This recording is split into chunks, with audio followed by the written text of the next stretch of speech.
I'm Sue Davis, and this is my husband, Larry. I'm a registered nurse and a CPR instructor for American Heart Association. And our story started on Saturday, February 19th of this past year. First of all, we lost power to our house. We had no electricity, no heat, no house phones. So we went out to a movie that night. And after the movies, I started to have a little bit of pain in my chest, right up, actually more in my shoulder. And it was very mild, so I didn't think anything about it. I was sound asleep, no lights, no power, and she woke me up and she said, I didn't want to tell you this, but I've been having chest pains for 15 minutes. I didn't want to worry you, but I've been having chest pain for 15 minutes. So at that point, I said, will you just lie down and I'll watch you for a little while. So she laid back down and I just watched her for about 30 seconds and I asked how she was doing. And she said, oh, I'm feeling a little better. I think it was just indigestion. And then a minute later, she got back up and she said, I have weakness in both arms. And I knew something was really wrong. So at that point, we got up and Sue said, I need to take an aspirin. So went to the bathroom. I got her an aspirin. She took an aspirin. We argued over one or two. I wanted her to take two, and she took one, but we got the aspirin down. And I said, I'm driving you to the hospital.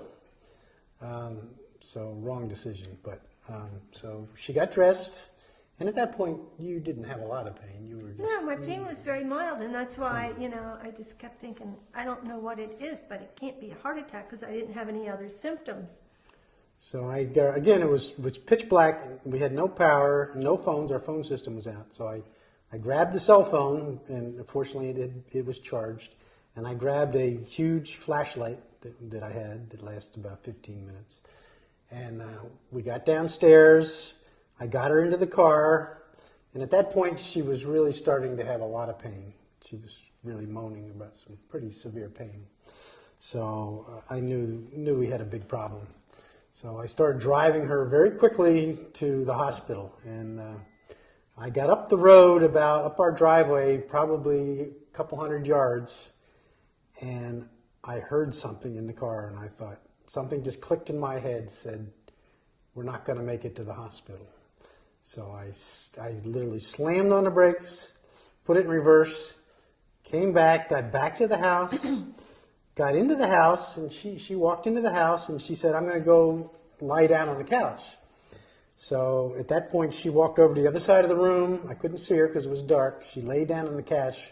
That's when I called 911. So I was standing at the door, and I just started to talk to 911, and I knew the first thing I had to do was communicate our address because we're out in the country. It's hard to find our house. And I didn't know whether they could track cell phones. And as I was doing that, I heard Sue on the other side of the room say, I'm getting dizzy. So as I'm talking to 911, and I told them my wife's having a heart attack, and they're talking me through it, I walked over to the couch. And as I got to the couch with my light, I looked down at Sue, and her eyes rolled back up in her head. Her breathing stopped, her heart stopped. And that's when the shock hit me. It was probably the biggest shock of my life. It felt like I was hit by lightning or something. But I sat there and I knew I had to focus. I couldn't panic. So I immediately started CPR and I started talking to the 911 operator, and they started talking me through the CPR. They told me to count to 30 pumps, and then do the breathing. So I started the pumps. I knew I had to keep her heart going, so I started pumping. I pumped 30, and then I breathed into her mouth, and all of a sudden, I lost the cell phone contact with 911. So at that point, I hadn't given them directions. I didn't know if the ambulance would find our house. But I made a decision. I knew I did not have time to stop the CPR and redial. So at that point, I just said, they've got to make it. And I just continued the CPR. And there's a window next to the couch that looks up the hill. So as I was doing the CPR, the 30 pumps, the breathing in and out of her mouth, I had one eye out looking out the window for light. and it seemed like an eternity, but after, I think they said 9 or 10 minutes, I saw a light up on the hill. So I kind of timed it, and the light stopped, and I could tell there was somebody up there, and I assumed it was the ambulances. So I kind of timed it. I did the pumps, then I stopped, and I ran out the door with the spotlight, and I flashed the beam up the hill, and They flashed back. they flashed back. And, at that point I knew they had arrived.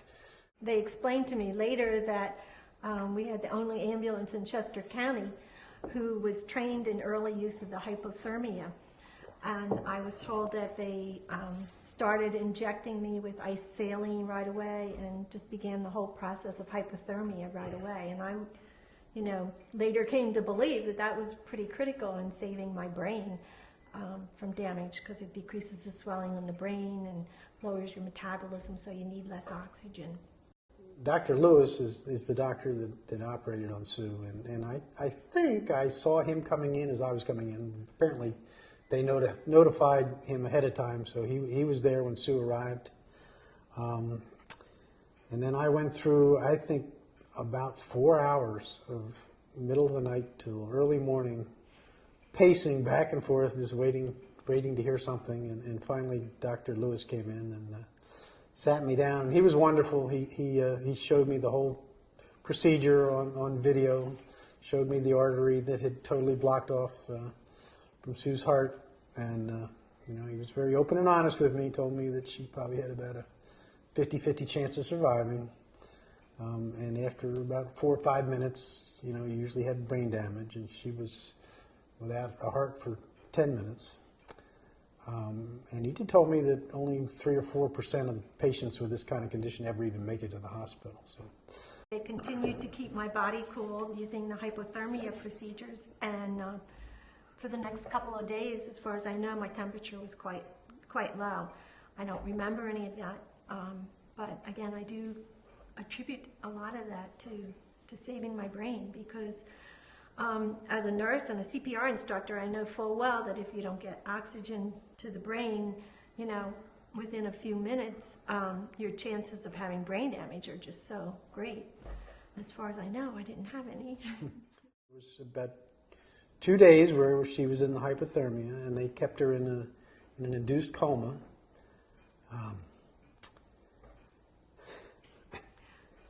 Well, I was just on a ventilator and had a lot of tubes. I called the family into the bedside, and I don't think anyone knew if I was going to make it or not.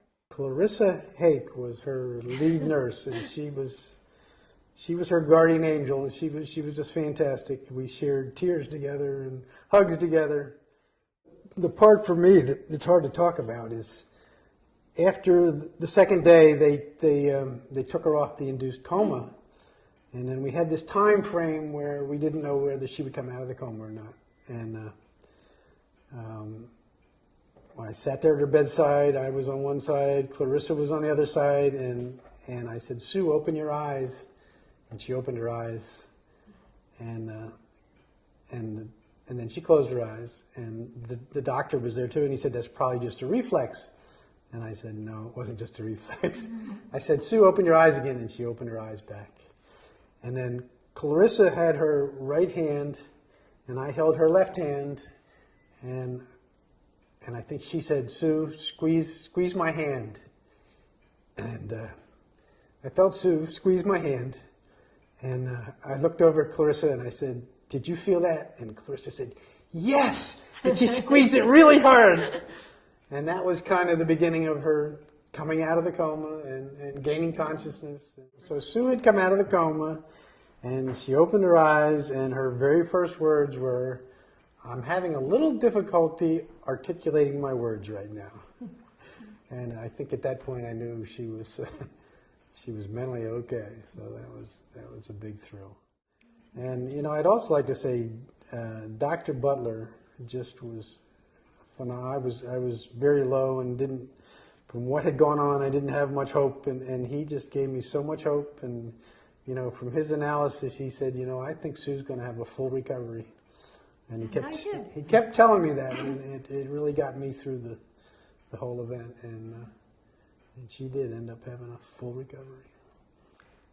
That whole chain of survival concept has just come to life for me, because I know that if each of those links in the chain had not happened, that I wouldn't be here to tell my story. You know, if Larry, my hero here, had not called 911 and got things moving in that direction, and secondly, initiated CPR, I was fortunate enough that he saw me arrest.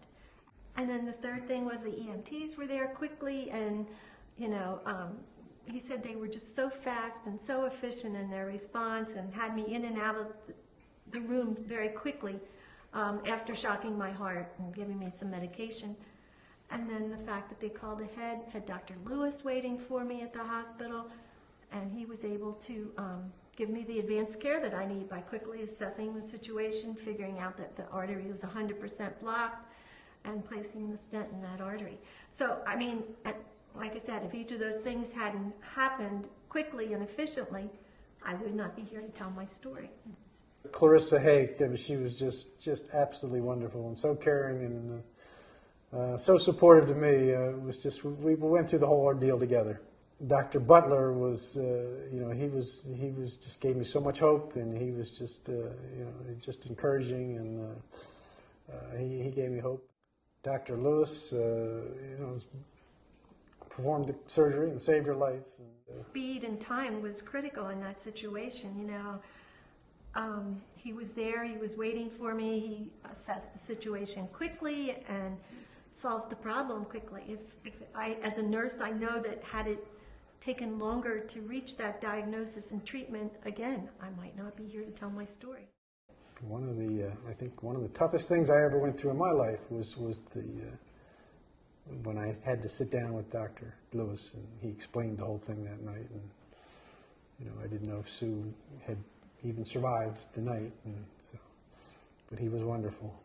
And then Dr. Emery, who turns out was an old friend, was at the hospital too, and he was just fantastic and gave us all sorts of attention. And one of the neatest parts about it was about a couple months, I guess, after the ordeal and Sue was recovered and all, we went back to the hospital, and you know, it was like going back to family, and it was an unbelievable experience, one like I've never experienced anywhere else in any other hospital, and Chester County Hospital was just incredible, and got Sue through it. She's a miracle. Got me through it, you know, and I just can't say enough about the hospital.